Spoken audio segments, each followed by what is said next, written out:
Welcome to Get in the Ring with DJ D Coops and Beast Mike on the Social Suplex Podcast Network.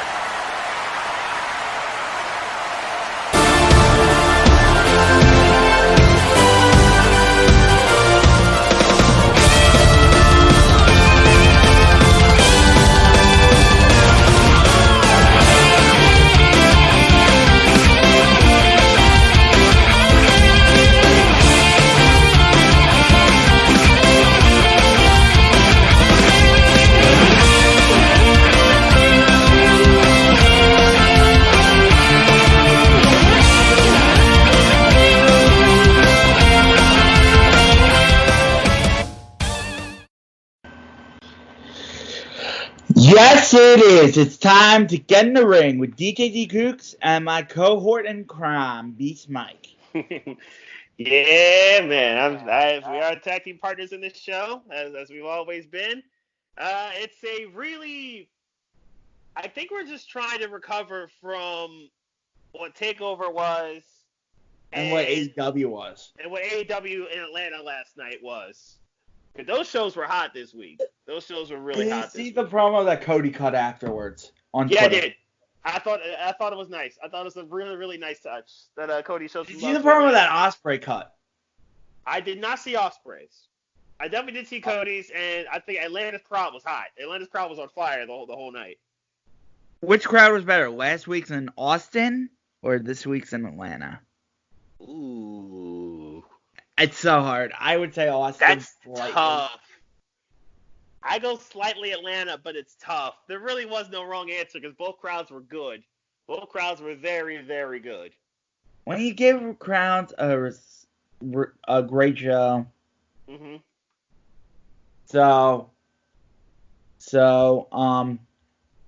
And then NXT was there, boring. But I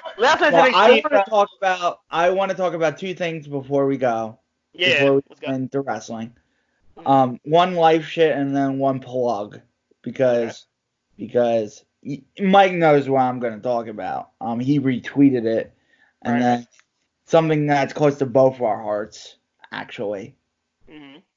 That I was talking to him about before we recorded.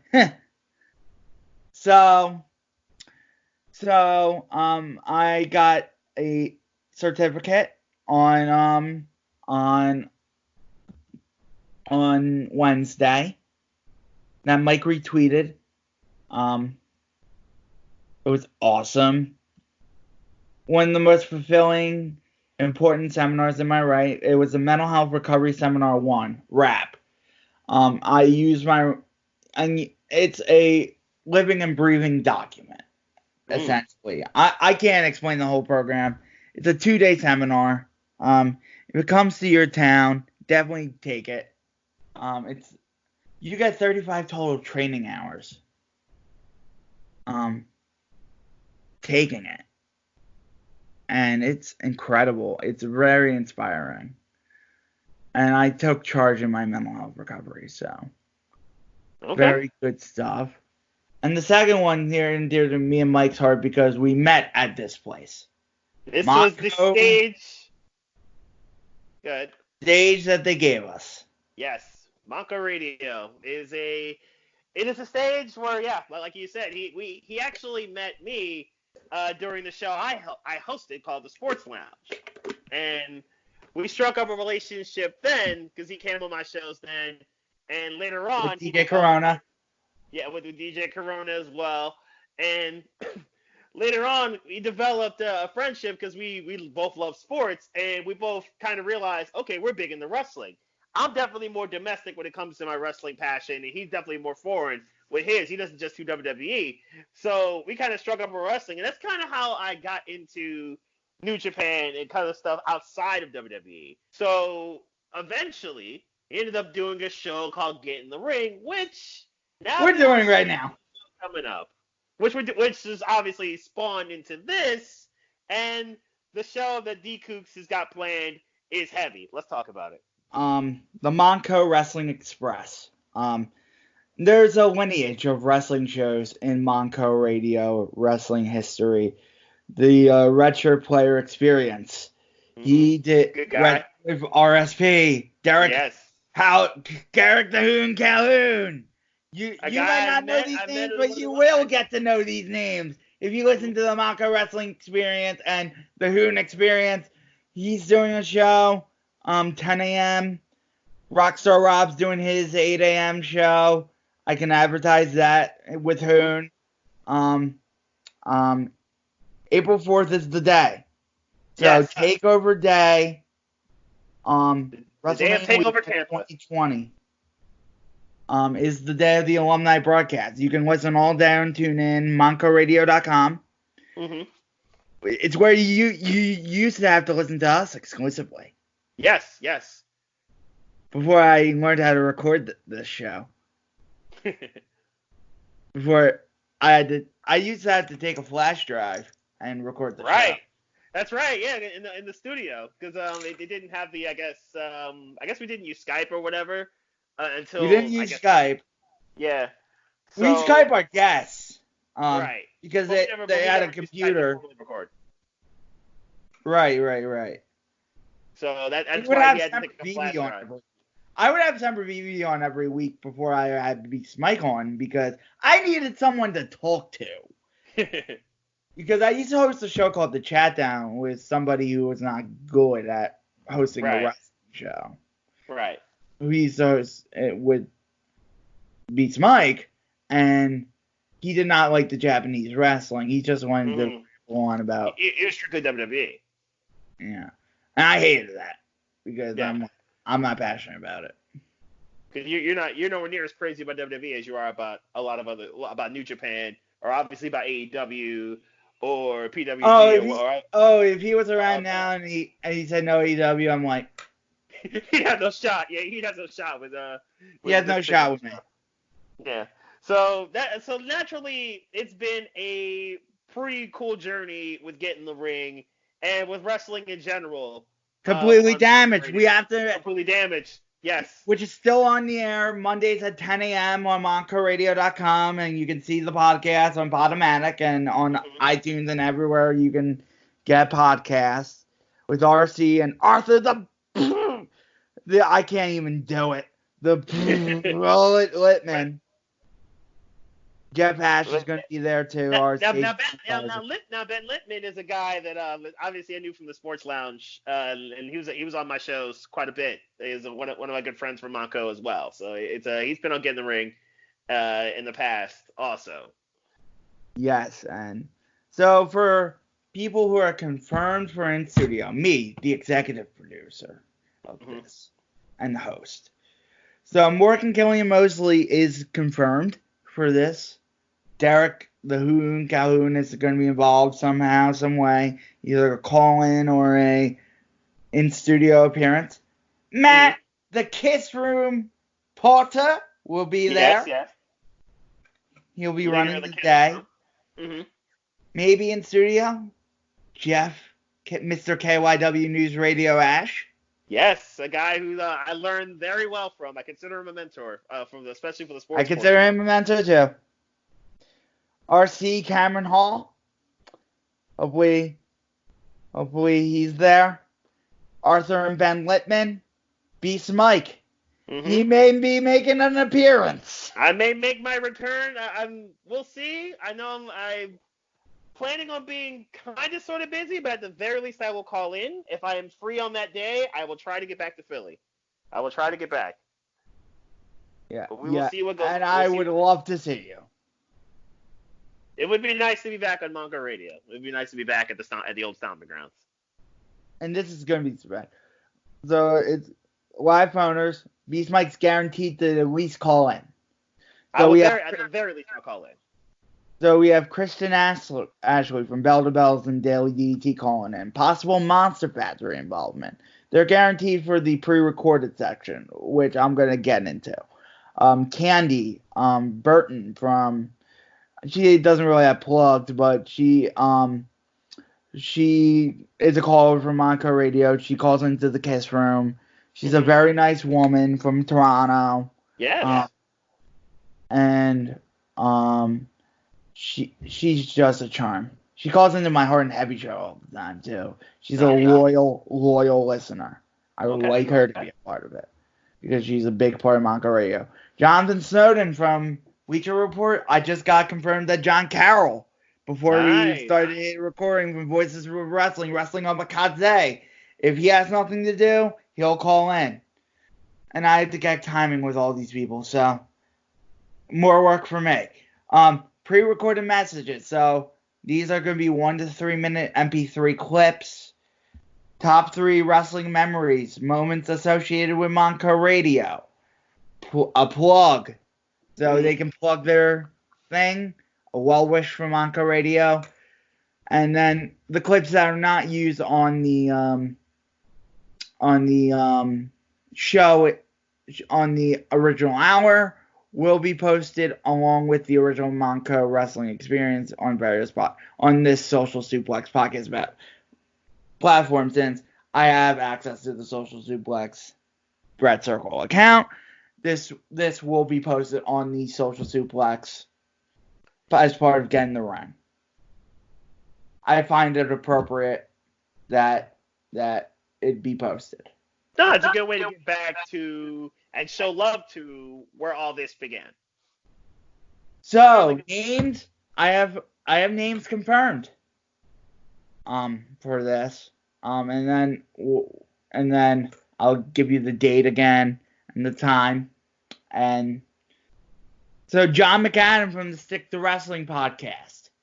Barry Rose from the Breaking Kayfabe podcast. I gotta catch up with Barry. We gotta go to Mission Barbecue, Barry. It's been a while. Robert O'Connor, Ghost of Quiones from High Spots. My good friend Bill Apter from Apter's Alley One Wrestling. A lot of the Monster Factory students. Danny Cage. Nick Picone from Philly Influencer and the Shooters podcast. Alan Farrell from PW Torch. He sent me the clip this weekend. Sean Rossap, I'm going to record one. Mike, you should record one. Oh, yeah. I'm going to tell Hoon to record one, too. I'm telling RSP to record one, so yeah, since he can't be there, so sorry to call out RSP, but I'll at the very least do something and to do a soundbite to you. I'll definitely do that. But April 4th, 2020, 2 to 3 p.m. But listen to the whole day. Yeah. Because it's really a good day of music. And memories and stories. And stories that everyone kind of catching up. Yeah, and this Montco Wrestling Express is really coming together as something special. And that's what I wanted it to be. And I came up with this idea at 12 p.m. today. And it's already coming together. Within 9 hours, he's already got a stacked list of people who are already confirmed and say, yeah, I'll contribute to it in some way. Within 9.5 hours, he's already got a stacked list. And I've contacted some pretty big names, too. Mm-hmm. And it's got some big names. You heard some of them. I have aces up my sleeve. Mm-hmm. And they'll be announced on this very podcast if I get them. As the time draws near. Wink, nudge.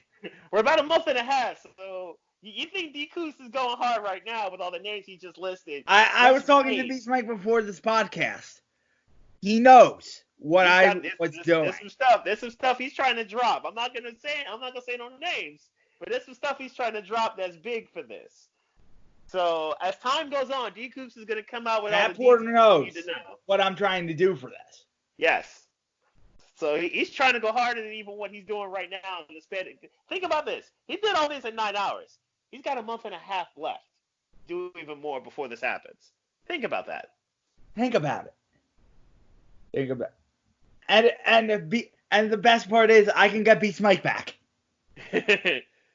I will at the very least call in. I will try to show up there. If I'm not busy, I'll try to get back to Philly to show up and say hi to the people. And even try to do one of my shows. Try to do a Sports Lounge show for an hour. That would also be great. But we'll see if I have time. I'll add you to the group chat at least. In Philly. But yeah, I'll definitely try to get back to Philly. There's some open slots, so. I will definitely try. Need you. So let's start with Dynamite because Okay. So you want to go in inverse order? I don't even want to cover SmackDown because SmackDown was disgusting this Yeah, week. SmackDown was kind of boring. Yeah, you're right. You honestly, the only thing you missed was that Carmella versus Naomi's happening, and the winner gets Bayley at Super Showdown. But other than that, you really didn't miss anything. Honestly, The from SmackDown. stark contrast between how NXT starts to how AEW starts. AEW starts in the ring with hot action.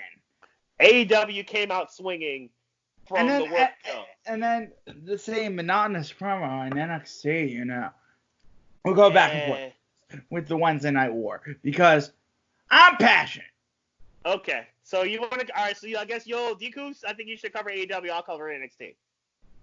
Let's cover Takeover actually first. Oh yeah. Matter of fact, before we do anything, let's go Takeover first. You're right. Let's do Takeover first. I'm sorry. Okay, so Takeover was actually good. Let's get that out the way. Takeover was actually a good show. It started out hot with Keith Lee, Dominik Dijakovic. Love this match.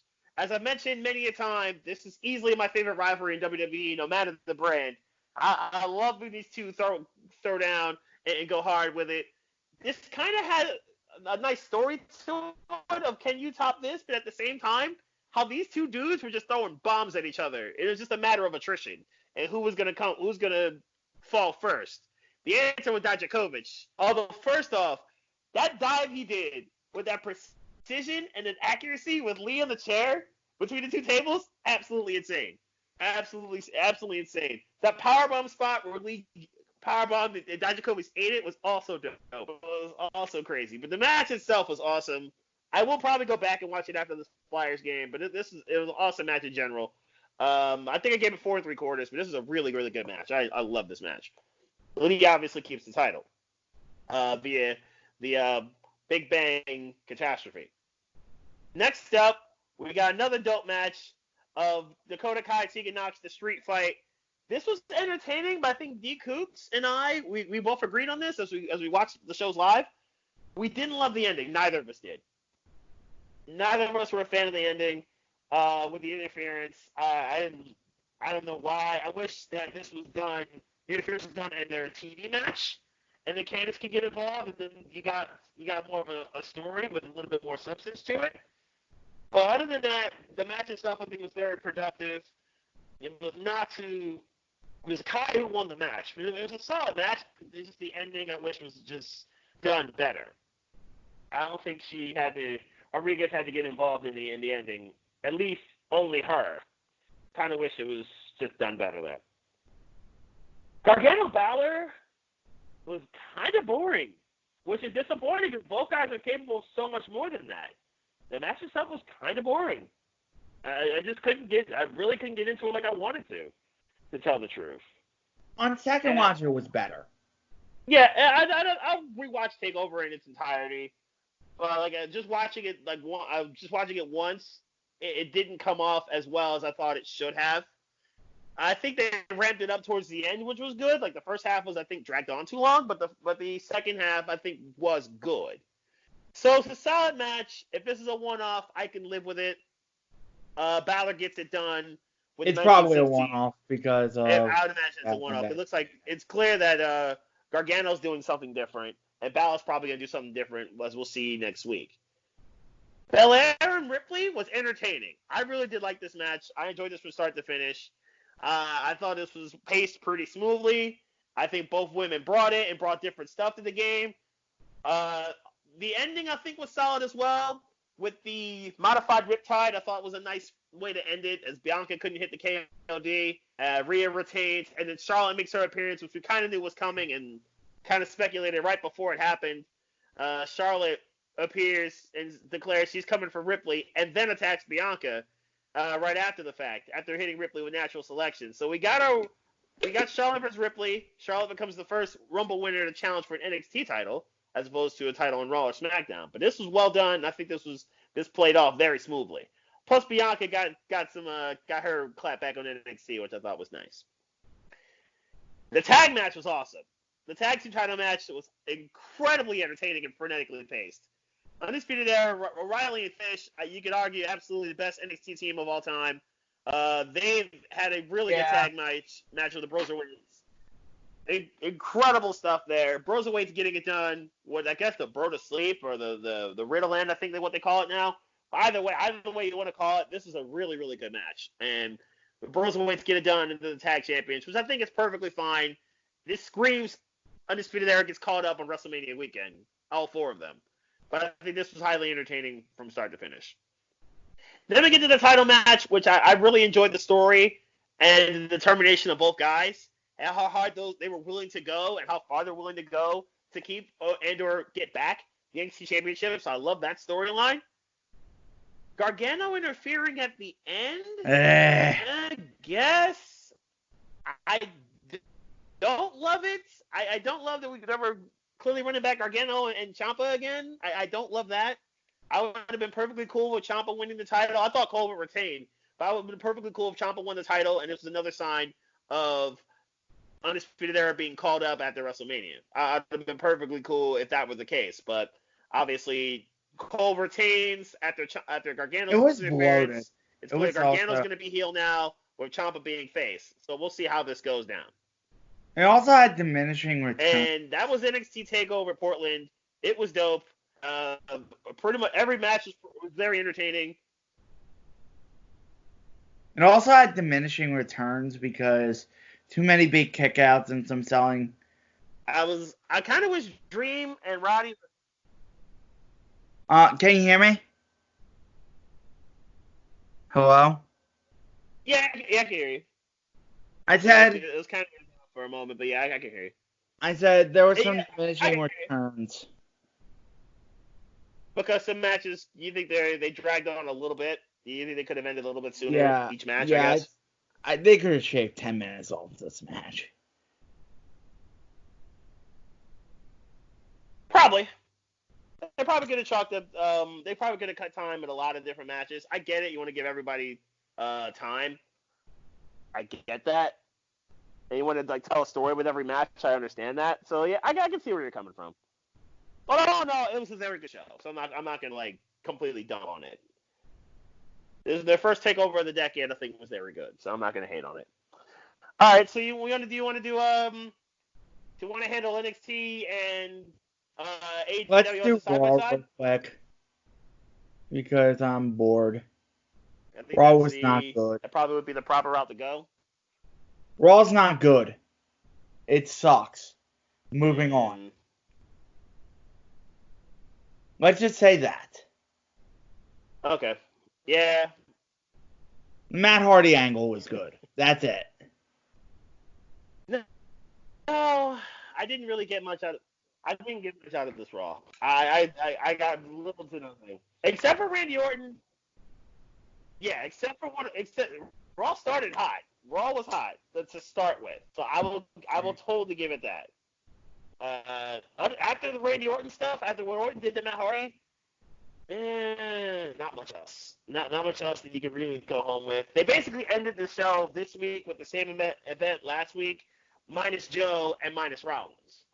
So that was one thing. And with the Street Profits kind of making the save at the very end after Rollins' interference. So you missed nothing there. The Baszler promo with Becky was good. That was perfectly fine. AJ kind of comparing himself to legends, I thought was a nice touch. He's getting closer to WrestleMania season, and apparently the challenge that has been laid down for AJ Styles. Can the Undertaker really wrestle at little to nothing with Raw. The women. Can the Undertaker really wrestle at this point? Probably not, but I mean, if it's like Extreme Rules was last year, perfectly cool. But I don't know if he's got anything left. Meanwhile, the Flyers just won the game in overtime, Kevin Hayes. But I'd rather not see Taker throw down anymore. He's got nothing left to prove. I just don't think it's necessary. I was perfectly cool. He didn't have to wrestle last year at WrestleMania, and I was perfectly fine with it. It wasn't necessary. It's just not necessary to see him. Undertaker, I'd rather he just get the Hall of Fame. Can we talk about The Fiend and Hulk Hogan real quick? They're really teasing that. How the Fiend basically said, you really want to really tease me versus Hogan. They really teased Oh it. wow, they really did tease Free versus Hogan, and that would be bad for all parties involved. That would be so bad for all parties involved. At least I Saudi guess the Fiend would Arabia. make it quick. I'd much rather he wrestle Goldberg than Hogan, but at least Fiend would make it quick with Hogan. It would look and sound as bad as we're mockingly make it seem. It would look awful aesthetically, and I'm a Fiend guy, as y'all know. I'm a Fiend guy, but I don't want to see that. I don't want to see that. That would just be awful.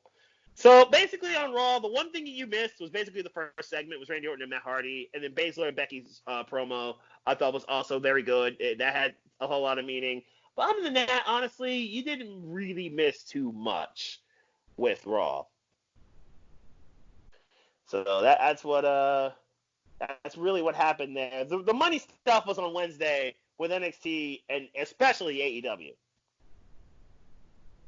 Yeah, because this tag team As battle. NXT returned from Takeover, and AEW Wholesale had has what been felt like very a cold the pay-per-view event last few in weeks. Atlanta. It felt like a pay-per-view event. What happened in Atlanta? Because that was absolutely fire. Yeah, it did feel like fire. It was a spectacle in that cage match. Yes, it was. So how do you want to do this? Do you want to go segment for segment? Back and forth. Yeah, right. Because All right, I have comments. I'll do NXT and I'll do NXT. You do AEW. So the number one contenders tag team battle royal competing are the Young Bucks, SCU, the Strong Hearts, making an rare appearance, the Best Friends, the Dark Order. Ooh. Did you hear that? Yeah, I totally heard that. Private Party, the Butcher, the Blade, the Bunny. The Bunny wasn't actually in the match. Same with Orange Cassidy. Same with Orange Cassidy. I did not want to mention Orange Cassidy. We'll get to the WrestleMania weekend preview. Mm-hmm. I mean overview when we get to all that shit that Orange Cassidy's booked in. Santana and Ortiz, the Hybrid 2, and Jurassic Express. So the rules of this time, and you can interject here too, and I can interject the next day. Yeah, with NXT. So both teammates have to be tossed for the team to be eliminated, and I like that better. That's good. No, I like this better than what WWE normally does, which is if one member's out, then you're both out. I'd rather it be both. Provides more drama to the scenario. You can really kind of space everything out. And there was more flips in this battle royal. This was just a fun battle royal. They told the story of Mac getting isolated. Matt Jackson, yeah. Yeah, Matt Jackson after Nick got eliminated. They told a good story of Butcher and Blade versus Jurassic Express. Yes. I like to keep that going. And then it was left to Santana and Ortiz and Matt Jackson. You like my dramatic voice? I like that you're painting a good picture. You're very much painting a good picture. Matt fights for his life. Adam Page is giving people tips, like on being the elite. He doesn't give Santana and Ortiz these tips to go for Matt Jackson's balls.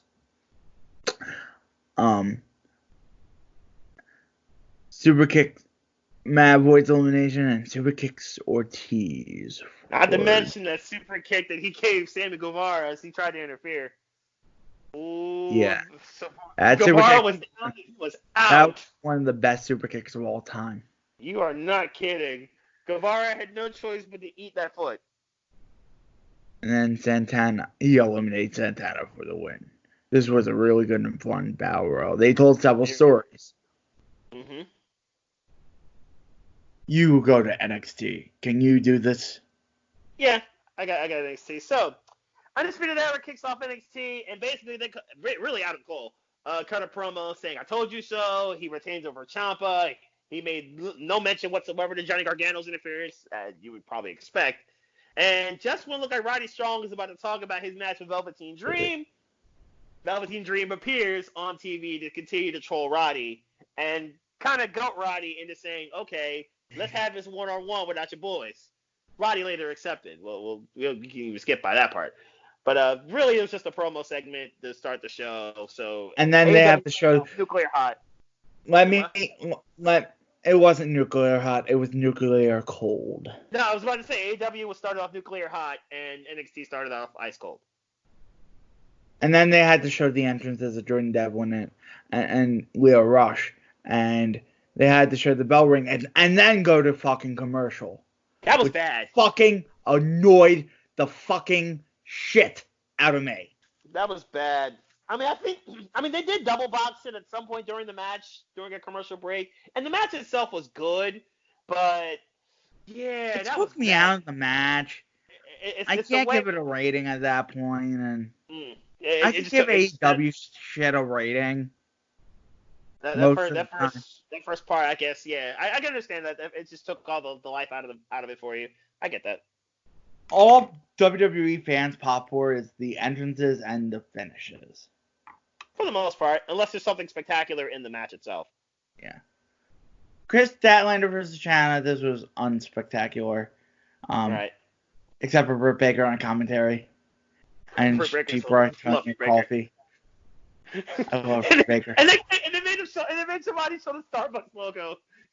Somebody better be getting sponsored by Starbucks. He better be getting some checks. He better get some checks cut from Starbucks after all this. And then Nyla Rose arrives and Tony interviews her. And this was a good back and forth. I like this. And I like it. And we're introducing new women into this game. Where Big Swole. Right? Big Swole came out, and Santander, I think, she stayed out there after her match.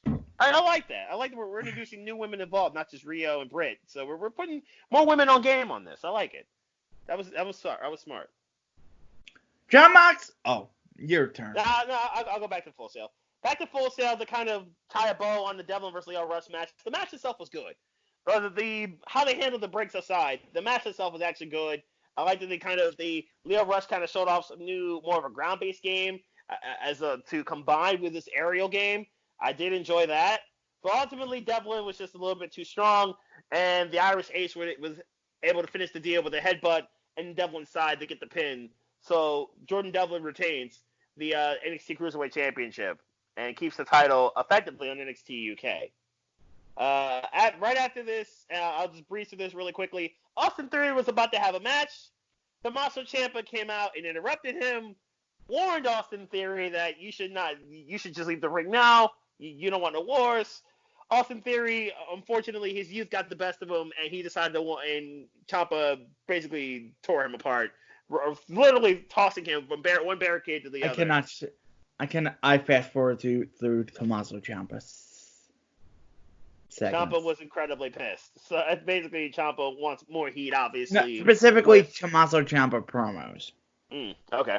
He is better as a heel. He's much better as a heel when it comes to this promo work. He's cringeworthy as a face. You get that eerie sense of he's dead serious about what he's about to do. He's just better as a heel. All right, let's take it back to Atlanta. What happened back in the A? Jon Moxley versus Jeff Cobb. The real stars are here. This was a good match. This was just a good David versus Goliath match, and they worked over each other. I like the kind of taste that Jeff Cobb brought to the game. That brought to AEW. The kind of like the sampling that you get of Jeff Cobb. I like it. And Taz on the commentary with it too. I thought it was also a nice touch. Post-match, Inner Circle attacks until Dustin arrives. Numbers get to him. Lights out. Darby Allin arrives and went wild with a skateboard and as Mox and Jericho come face to face, they brawl. And every match of this pay-per-view feels fucking ice. Not ice. Hot fire. It is. And you know what happened? The other part about the Darby Allin comeback, the crowd was hot for Darby. The crowd popped nicely for Dustin as he came after Jake Hager, but Darby's return got a mega pop. Like I'm glad Taz brought that out. I'm gonna spot $50 for this pay-per-view. This pay-per-view looks like it's gonna be absolute fire. This pay-per-view from start to finish. Okay, the real question is, can this challenge either night of Wrestle Kingdom a show of the year? Yes. Because so far, those are the two benchmarks. I'd say night 2 over 1, but those are the two benchmarks for show of the year. And I can agree that this has a real shot. Not as like match quality, but for storytelling, yes. Yeah, for story. Yeah, because you got a story in Cody and MJF, and you got another one with the Elite. Well, we'll get to their situation in a moment. But yeah, you got a whole lot of stories in play here. That's absolutely true. Especially with Cody and MJF, which is probably the match I'm most looking forward to right now. Let's see. Taking it back to Full Sail. We got a solid match here. Joaquin Wilde and Raul Mendoza teamed up against the GYVs. As it's clear, the GYVs are starting to establish themselves over on NXT as opposed to UK. GYVs were a well-oiled machine, but I think this match was a little bit too... it just didn't hit the right note for me. But ultimately, GYVs win with the ticket to Mayhem, and it's clear that they're coming after They're coming after the Broserweights. I was just entertained by Gibson's promo. Gibson's promo was good. Gibson is very good on the microphone. He absolutely is very good on the mic, no doubt. Speaking of the Broserweights, they celebrated with the crowd and with the people. I do. And then match joke. Riddle's hilarious. Riddle is great on the microphone. Party too hard, so he failed a wellness test. Riddle is hilarious on the microphone. He is absolutely gold. He's on the short list of best mic work of this year. Him and Britt Baker, and there's probably a couple others, but especially those two are on the short list. If he ever goes on the main roster, Vince is going to neuter that shit. Yeah, you're not lying. Yeah, you're not kidding. I kind of want him to stay on NXT. He just fits better. He fits better with that flow and the laid back style of NXT. He just fits better. Can we make an aside for a second? Baron Corbin saying Dave Meltzer's a cancer. I did see that. I did see that. Baron Corbin. Just because you don't like Dave Meltzer. I mean, I know people got beef with Meltzer. I know Meltzer is not for everybody's taste. But yeah, that's a bit too much, Baron. Come on now. That's a bit too much. Aaron, just shut the fuck up. You know he won't, but yeah, he probably should. Speaking of the Broserweights, good match with Danny Burch and Oney Lorcan. I kind of wish Burch and Lorcan were NXT UK full time, but I get why they do stuff on NXT. Ultimately, Broserweights get it done and handle business there. Now to the superior tag match. Holy fuck. Woo! This match was fire. This was fire! This was a hot This tag. match was absolute fire. So AEW Tag Team title match. We got Lucha Bros versus Hangman and Kenny. Man, where do you want to begin with this match? I'm not even going to do a rundown of spots. This match was absolutely insane. This match was... I for sure thought that the Lucha Bros were done after the Tiger Driver 98. I legit thought they were done after that. And, there were moments where Lucha Tiger Bros Driver 98 would finish off anybody. Yeah, I'm amazed that he kicked out of that. And there's the spot where Hangman caught Kenny, which I thought that was no, actually Kenny caught Hangman with a clothesline. That was big, and that was crazy. All the spots that they were doing during the match, like all four guys, just going absolute ham. And Phoenix is the best fucking one of the best wrestlers in the world. That walk on the tightrope and to Hurricane Rana to the outside was absolutely nuts. You watch Phoenix sometimes, and he does things so effortlessly, and you're like... He didn't even struggle walking the ropes on that. There was no struggle you're in like, that. I wish he wrestled more singles matches. Really? Like, seriously, he could make a run. Like, he could make a singles run. If AEW came out with a second title, and I really hope they do, he could make a serious run. 15 minutes and 25 seconds of pure bliss. No, this was totally awesome. And, like, this was not overdone. Everything made sense. And then the finish was absolutely great. I really enjoyed that as well. Completely great, and obviously sets up the story of the Bucks versus Hangman and Kenny for the tag titles at Revolution. So it was set up, I think, perfectly done. Well done on all parties. Loved it. Taking it back to NXT, Keith Lee cuts a promo. Kona Reeves decided to interrupt it.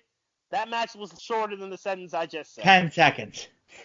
Like I said, the sentence I said in this match up literally was longer than the match itself.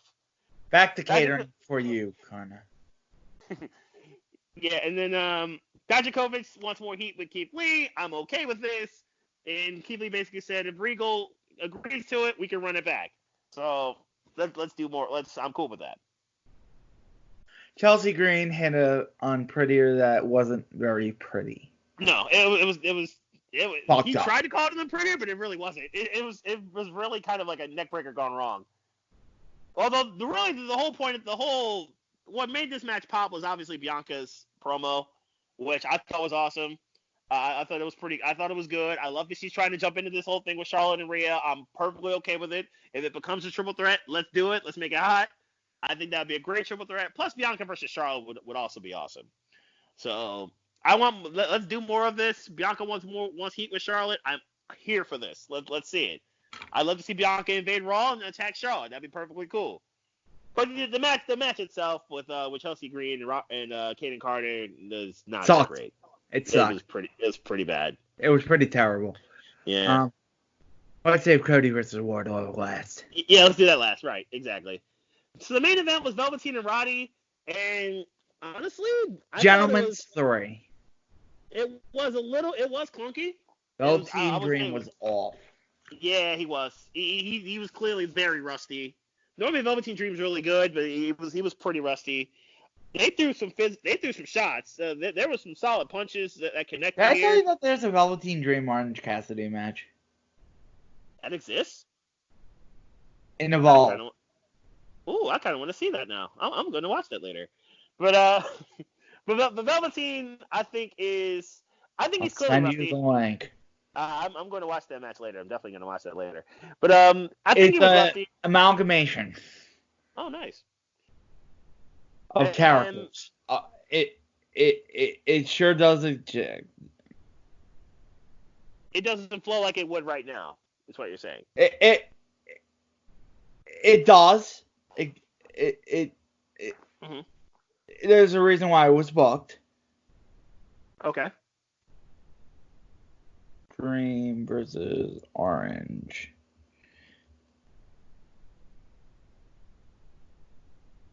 But while he's doing that, Velveteen so the match was strong, very physical. I did like the physicality involved, but it was clear that Velveteen was just not the normal crisp self that he is. So I think that kind of weighed it down a bit.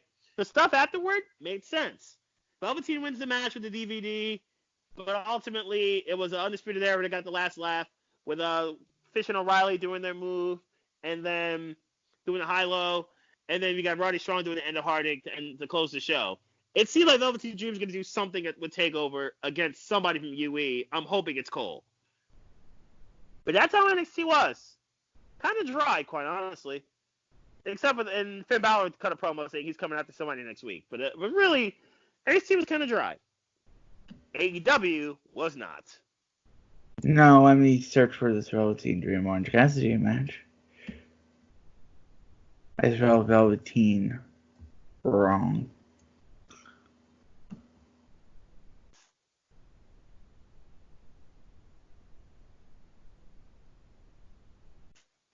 Wrestling.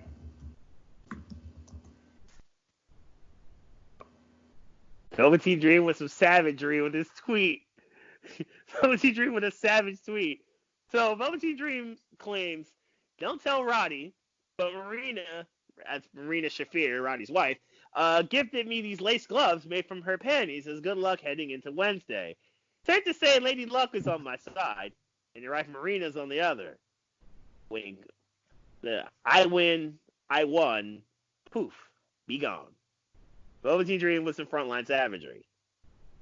As he continues to troll Roddy Strong extra hard on this with this promo, with all the stuff he's doing. So that was I found it. That was NXT this week. Not much really, I would say, great. Some good, but not really great. And we got a main event in Atlanta, the cage match that I think everybody was waiting for ever since MJF put all the steps together with Cody. And it was going to be the battle of Wardlow versus Cody in the cage in the A. Yes, and Cody juiced. Cody fucking bladed. Mm-hmm. Wardlow was okay. Needs more time. Wardlow's got promise. He does have promise. He has a fire about him. I think with more time, Wardlow could really come into his own. I think just give him more matches. I think it'll come into his own and he'll be very good. They've been keeping him in the wings for a while. Right. So. It seems like it. He seems like a pet project for them. Yes. He seems like a guy within a year. I think, to me, he could be what Braun Strowman. Remember Braun Strowman in 2016 and how were there he was? And how he basically was their pet project? Yeah, Wardlow. But Wardlow Scott already has a 3.5-star match in his pocket with Cody. Okay. He does. Yeah, he does have a big time main event with Cody on his resume. That's true. Braun did not have that in his rookie year, or in 2016. And then Braun eventually became God mode in 2017. But yeah, he didn't. He wasn't. They kind of slow played him along until the Roman Reigns stuff.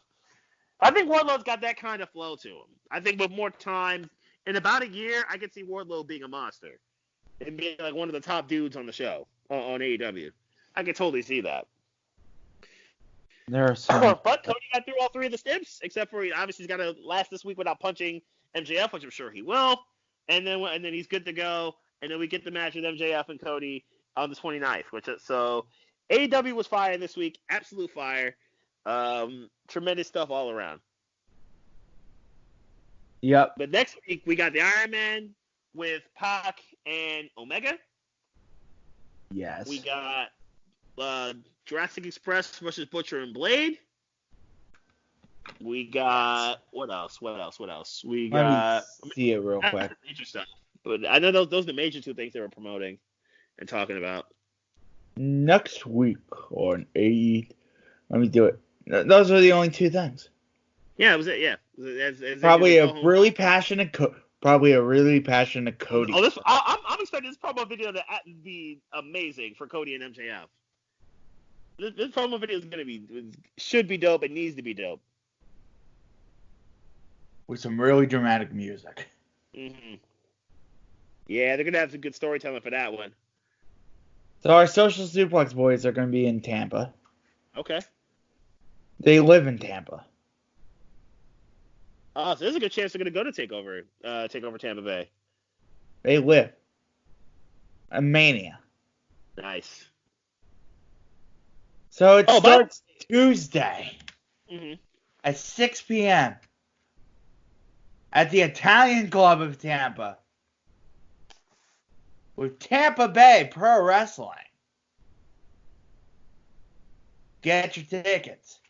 Then, not Game Changer Wrestling, but Generation Championship Wrestling has a card at the Italian Club, not the Cuban Club. Mm-hmm. Because the Game Changers the collectives running at the Cuban club. You could see how it's confusing, right? Okay. Yeah, I can see it. I can totally see that. It's sort of shady, isn't it? They're gonna have to promote, they're gonna have to promote that and kind of handle that before everyone gets down there to Tampa, so they can make sure everyone gets the proper show. But they're only running Tuesday, Wednesday, and Thursday, the fake GCW. They're just hoping to confuse fans who get down early. But on this show, it's Cortez Castro versus Damian Angel, Mecha Wolf versus 450 versus Tajiri, Sir Rios Badu, Mecha Wolf 450. So Mecha Wolf 450 is doing double duty. Alex Riley and Sir Pentico. Riley's still doing stuff. Tajiri's still doing stuff. Trisha Dora, Skyward Moore, and Viva Vaughn, and Tamatanga and Tangaloa appearing live. I'm not going to read all these. I'm just going to read notable matches now because there's a lot of shit. I believe it. Punk Rock Pro Wrestling, Dirty Little Secret to Elevate Pro Wrestling.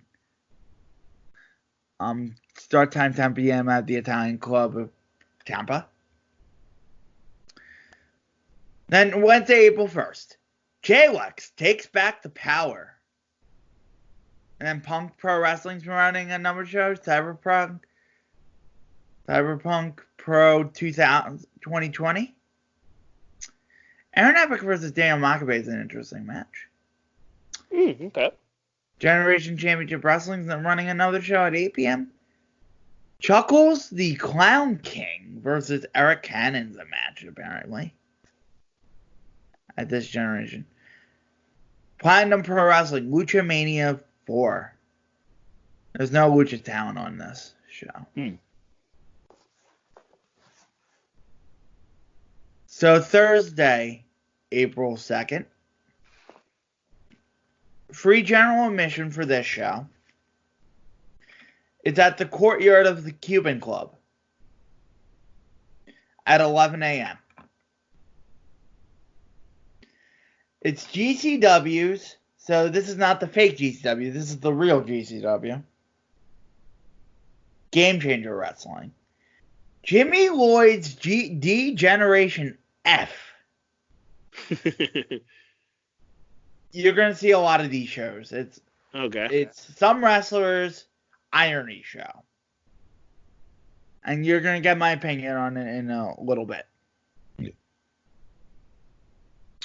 Blake Christian versus Jordan Oliver, which is going to be a really good match.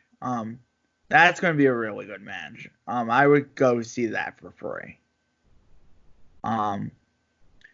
Because that match is going to be good.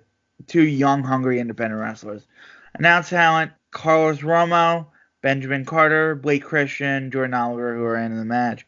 Myron Reed, Ace Austin, Byron Pillman Jr., Flip Bros, Atticus Carger, Koger, Starboy Charlie, Matt Demetrius. So Wolf Night Out at 12:15 a.m. The Nightmare Before Mania at the Italian Club of Tampa. Good name. So this is Thursday, April 2nd. So this is at night. This is actually happening Wednesday night into Thursday morning. Okay. So it's live. It's at the Italian Club. Live bands, burlesque performances, Lucha Libre, and Vikings. I'm not shitting you. It says Vikings. Craven, Bestia 666, Mecha Wolf, and Viva Vaughn. Accelerate Stage 1, Russell Expo, aka WWN. Brian Glazer, JCC. That's the Wrestle Expo, the World Wrestling Network Evolve.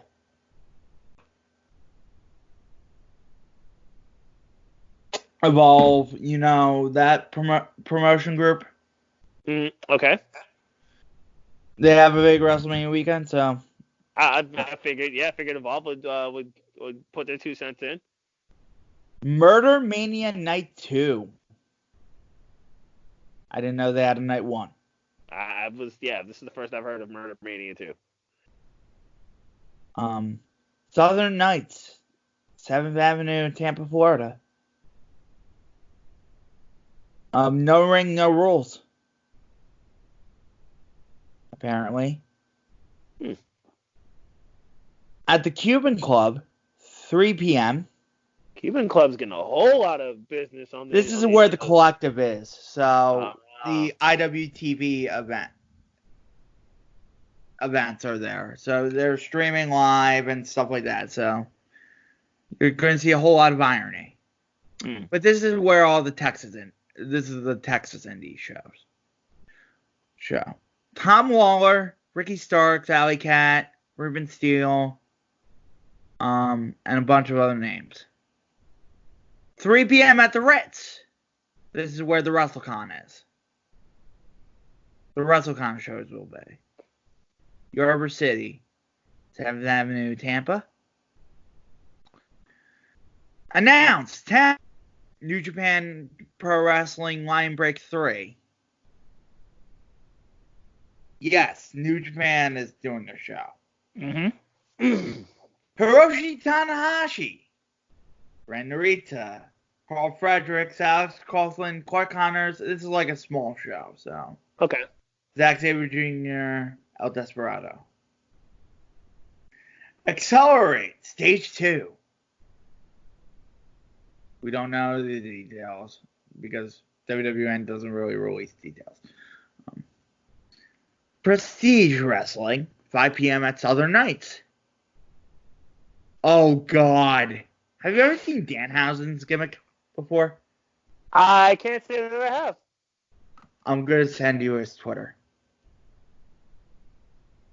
How bad could it possibly be? Very evil wrestling human. Very evil wrestling human. Okay. Married to Lulu. Book that Danhausen. It's like the Simpsons character Danhausen. Okay. Yeah, and for those who don't know, I am a Simpsons guy, so I can. All right. Yeah. Now I understand it. Yeah. I understand Danhausen from the Simpsons, definitely.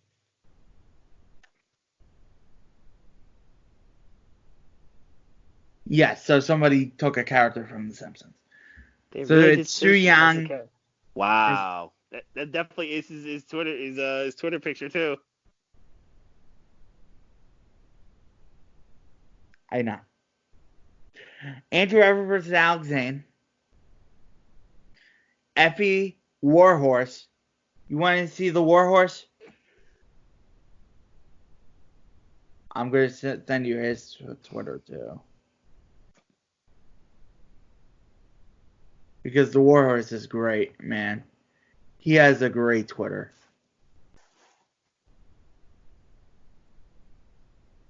He has a great Twitter.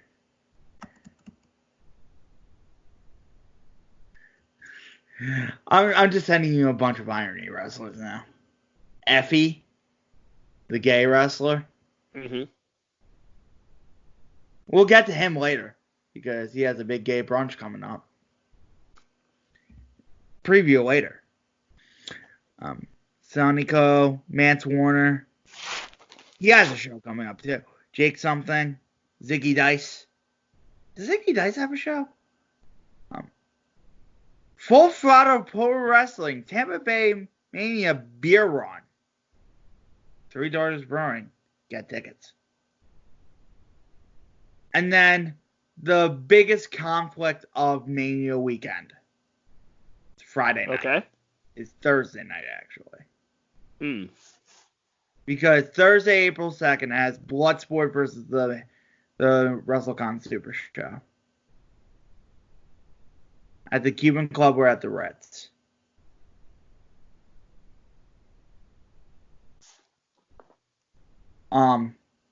Because on one hand, Bloodsport has Jon Moxley versus Josh Barnett. Okay. And Minoru Suzuki versus Chris Dickinson. Also announced Jeff Cobb, Davey Boy Smith Jr., Carroll, J.R. Kratos, Eric Hammer, and Allison Kay.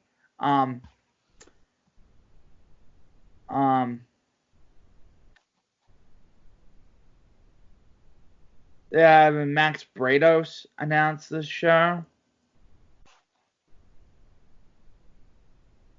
Max Brados and from ESPN. Nice. And Ken Shamrock announced it. Yeah, this show is serious. It's at the Cuban Club. The only announced match for WrestleCon Super Show is Shingo versus Bandito. And Nick Aldis is defending the NWA World Title. But announced talent: Will Ospreay, Alex Zane, Jordan Oliver, Blake Christian, Zack Sabre Jr., Black Taurus, Amazing Red. So they come out with a great show every year. So it sounds like this is gonna be a good show. And also you have Progress. If you want to go to Progress, I want to go to Progress. No Peace Underground at 11 p.m. at the Catalina, the Cuban Club. Alley Cat's gonna be there. Uncanny Attractions, Drags and Dropkicks Volume 4.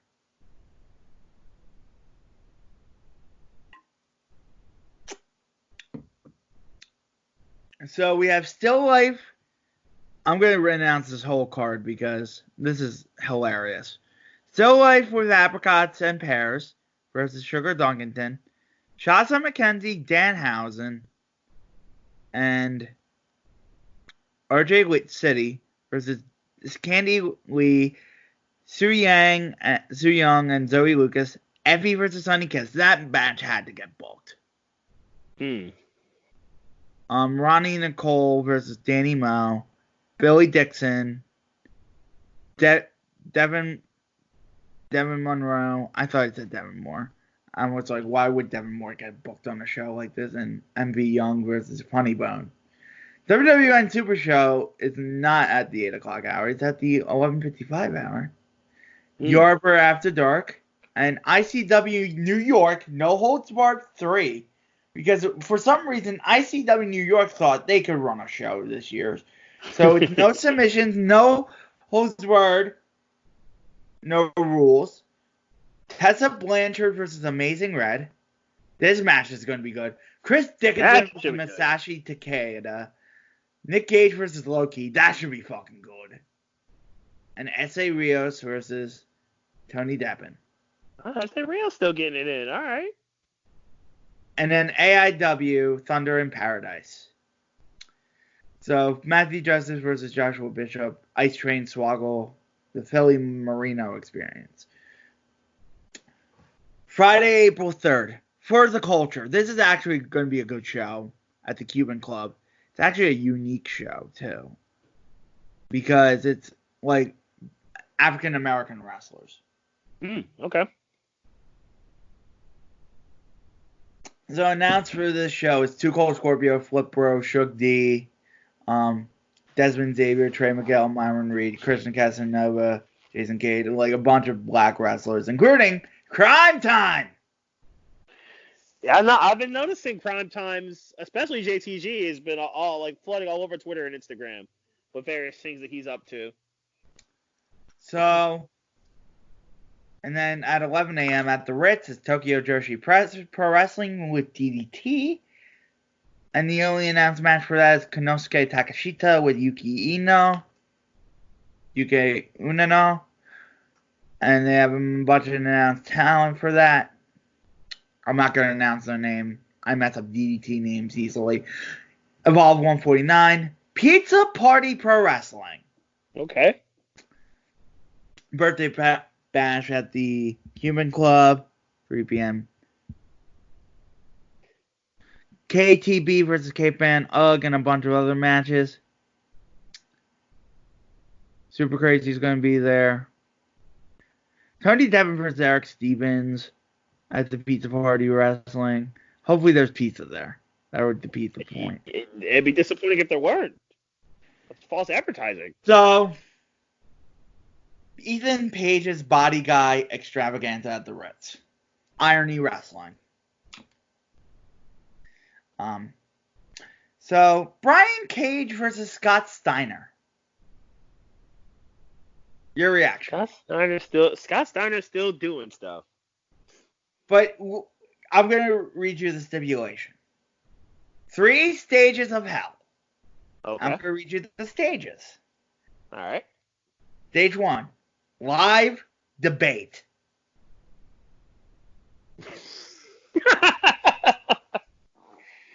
Oh, I'm just imagining what Steiner... It's going to set. Honestly, I kind of don't want Steiner to prepare a speech. I'd rather just Steiner wing it. He's going to wing. Stage 2. Pose off. All right, Steiner will lose. I think Steiner easily loses stage 1, but he'll definitely win stage 2. Stage 3 match with special guest referee. Actual match. Okay, that's funny. Desmond Xavier, Trey Miguel versus Bodyhausen, Warrior Horse, and Juice Monkey. And then we actually have a shoot fight between Jordan Grace and John Silver. Oh my god. We actually have some serious matches, and then we got Brian Cage versus Scott Steiner in a 3 stages of hell match. This promo right here.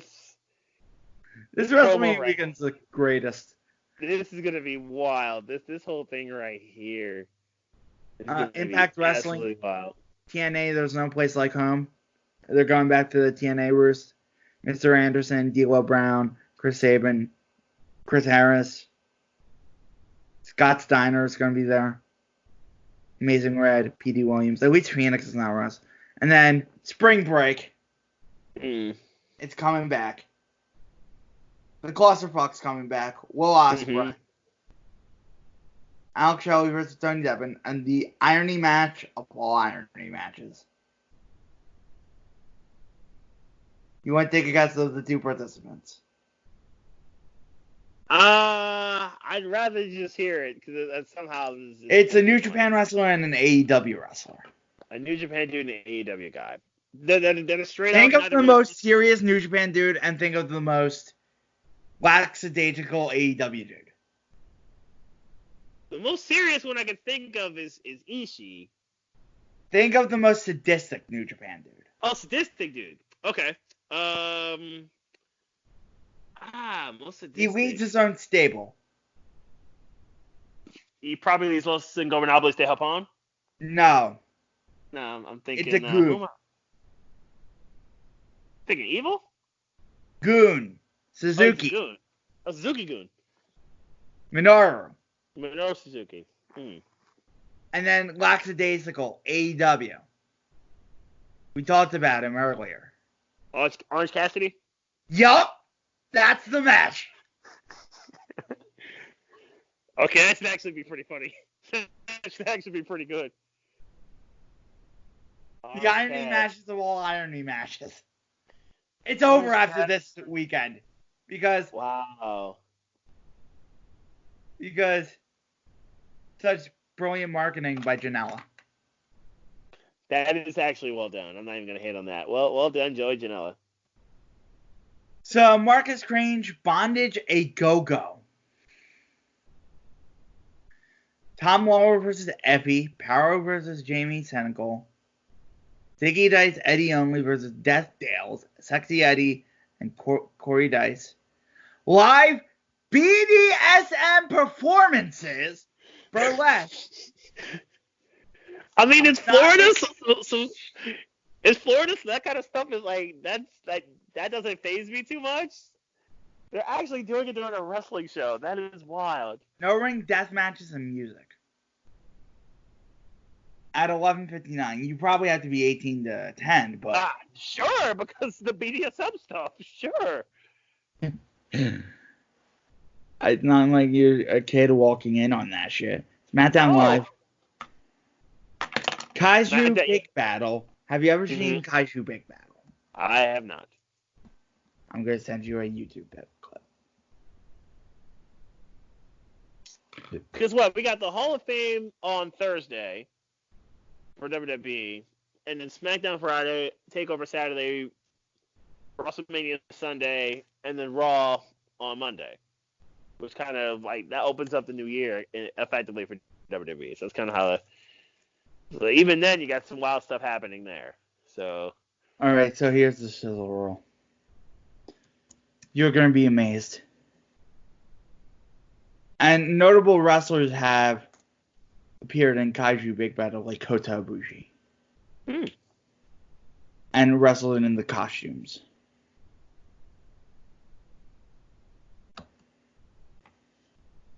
Watch the sizzle roll right now, and I want your immediate reaction. I'm firing it up right now. All right, so while this is happening, and that's a big-time WrestleMania weekend that you just described, we got the biggest heavyweight fight in the last few years since the first time these two dudes battled in the end of 2018. Wilder Fury 2. The first one was a draw, and it was an incredible fight. Ultimately, I thought Wilder was going to win the fight. It looked like Wilder should have won the fight, but Fury won. Got to a draw. But Fury survived to the end and worked out a draw. They've already had one of the boxing promoters actually banned Wilder Fury after the confrontation a couple of days ago. I think it was yesterday. Yeah, NSAC banned Wilder Fury a face-off after the weigh-in. They had a face-off, and there was a whole lot of drama that happened. No shit. During the face-off. It's obvious that Wilder and Fury respect each other, but they both have unfinished business against each other. They don't like each other. These are the two.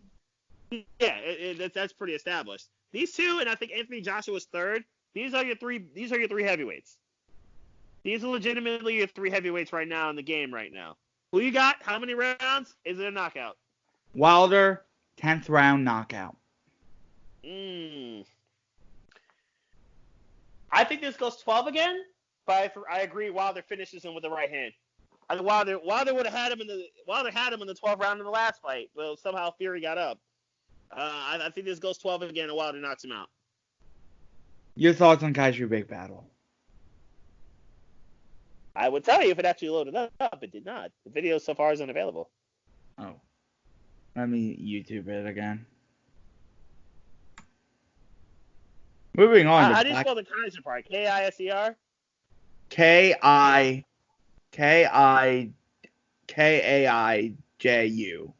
Big. B-A-T-T-E-L. Wrestling. And then there are going to be two videos. Battle 2019. Okay. So let's see. Like Bodega Boys versus Dirty Birds type of dude, or something different? Yeah, there's stuff like that. Yeah, there are matches. Okay, yeah, I see. All right, so I clicked onto a sizzle reel, to kind of give me a little bit of like a glimpse of what's going to happen here. Let's see what's happening. There's something with Dr. Cube. These costumes, though. Yeah, they spare no expense. Drew Gulak has the wrestling itself. The wrestling itself actually doesn't look all that bad. The costumes are hilarious. Yes. Someone's getting pegged by a chicken. There's a cheeseburger dude. This is a big phenomenon. WrestleMania weekend. This People pay money. Yeah, Captain America looking bull. Somebody delivering a ton of pizza. Well, there was a ton of pizzas. Somebody got slammed onto a ton of pizzas.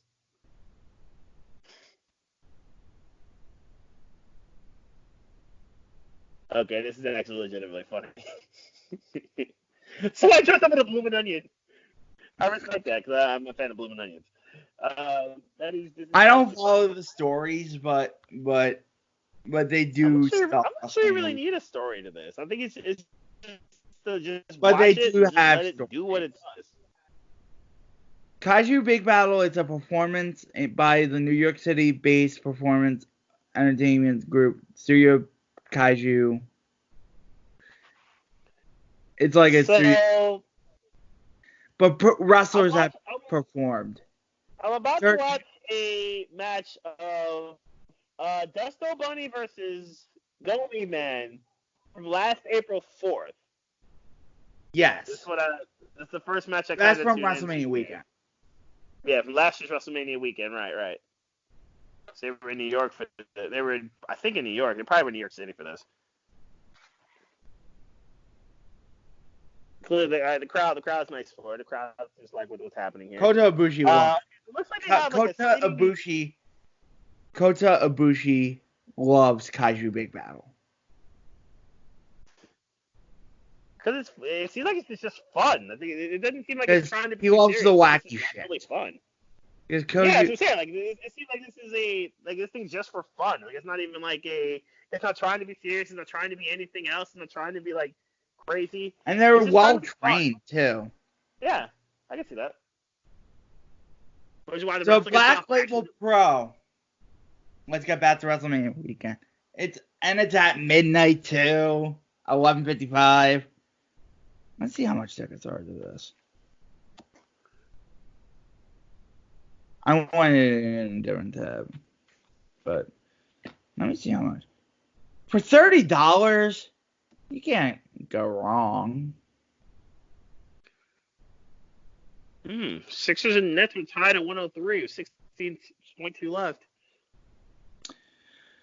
Nick Gage versus Stephen Bonner for Black Label Pro at the Cuban Club. Jeff Cobb versus Jake something. Haku versus Tom Lawler. That should be a hoot. Actually, should be pretty good. Violence is Forever. Kevin Koo and Dominic Garrini versus Willer Hirsch and Jordan Gray. Saturday, you have two places where you can have breakfast and watch wrestling. You have the Big Gay Brunch of Effie. Big Gay Brunch. You have Effie himself. And you have the Bi-Curious Battle Royal. Announced talent. Razor Ramon, Hard Gay, Cassandro, Cranberry, Arya and Andrew. Alley Cat, Sunny Kiss, Diamante, Kiara Hogan, Kandi Lee, Shay Purser. Buddy's dancing on another Bites the Dust by Queen. It's actually hilarious. Still Life with Apricots and Pears? That's a name for a wrestler? I couldn't believe that. That's a little different. It's a little different, but who am I to say? And then the Wrestling Revolver, Pancakes and Pile Drivers. 11 a.m., the Ritz. We have Sammy Calhoun and Simon Miller in a What Culture Death Match. And Shingo Takagi versus Chris Dickinson. We have Evolve 150. We have Pop-Up Wrestling, The Nightmare Before Mania. We also have Fest Wrestling's Metalcade and Justice for Brawl. A metal and wrestling festival. We had some pretty big bands playing here. Municipal Waste. Okay. Obituary. Exhorted. Bloodlet. Nasty Savage. Municipal Waste is actually a pretty big band, so. So DeHausen, Warhorse, Darren Corbin, a bunch of wrestlers are doing this. Nice. Glory Pro, this is Mike Halligan's promotion. That's a bunch of matches announced. Why is the Bunny's gear so dusty? And then Mike Elgin's wrestling across the street at WrestleCon Worldwide. That's funny. So he's doing both. He's doing both shows that day. He's doing both shows, yeah. Nice. At 3 p.m. They're at the same time. Good job, Big Mike. So, Barbaro Cavernario versus Caveman Hug. A match that had to happen. Is happening at WrestleCon Worldwide. Arez versus Carlos Roma. Michael Elgin versus Black Taurus. WXW 16 Karat Revenge. NXT Takeover. And then we have the Penis Party.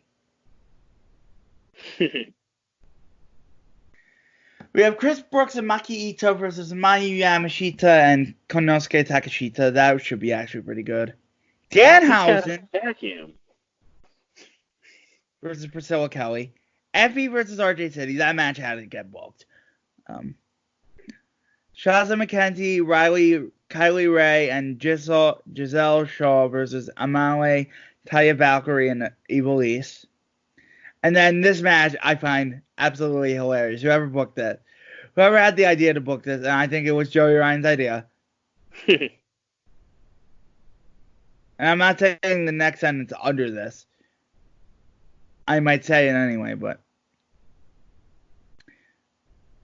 Joey Ryan, Colt Cabana, and Grado versus Tom Lawler, Ken Shamrock, and Minoru Suzuki. Yo, did you see Colt Cabana's tweet earlier this week? Yeah, I'm not in chaos. Yeah. That's hilarious, but this is actually even more hilarious. That 3 comedy guys versus 3 shooters. Gummy Man seriously has a vacuum. He's trying to suck up the bunny, which makes a whole lot of sense because the bunny's outfit is so dusty right now. So USA Pro Wrestling and Night of Violence, because Frank Goodman wants to run. He announced Scott Steiner versus Buff Bagwell today. That's how out of touch he is. ROH Supercard of Honor. If you want to watch wrestling, go to this show in Lakeland. Marty Scurll versus Jay White. Dan Monf and Jeff Cobb versus Kenta and Taiji Ishimori. And Will Ospreay, Amazing Red, and Rocky Romero versus Bandito, Ray Horus, and Flamita. Wrestle Expo is to be announced. Freedoms is at the Cuban Club. Pretty much Jay. There's a lot of shit. Takeover, Hangover, Yeah. and Warhausen's WrestleMania. Nick Gage versus Daniel Makabe. And then WrestleMania, and then Raw after.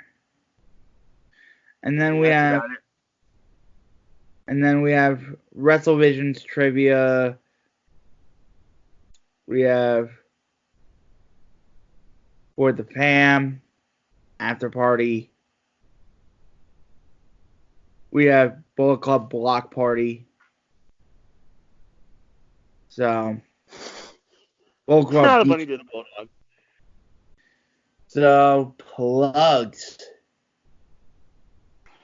Yep, Twitter.com says Beast Mike. I will do what I can. I'll probably end up watching the Wilder fight on Saturday night. That's a big Wilder versus Fury is going to be dope. I would expect it to be. Good luck to all the dancers, to my fellow Penn Staters. Good luck to everyone who's going to be dancing at Thon this weekend. Thon starts tomorrow at 4, and we'll close on Sunday at the same time. Actually, tomorrow at 6. 46-hour dance marathon. Obviously, the world's largest student philanthropy in the world. They routinely raise 7 or 8 figures every year. Hopefully, they raise another 8 figures or even more than that to fight pediatric cancer. So, good luck to everybody who's going to be dancing, is going to be appearing at Thon. I hope everyone does well there. So, Twitter.com says Beast Mike, where you'll find me. I'll be tweeting about the fight and various other stuff that happens as we go. Twitter.com/DJDCooks. You can follow me on all the details about the Montco Wrestling Express. That is the big thing right now. I'm going to be promoting that like out the wazoo right now. That's going to be my main project. I'll be giving you more names, giving you an idea. So, for Beast Mike, it's DJ Cooks saying so long, farewell, Aviva, and goodbye.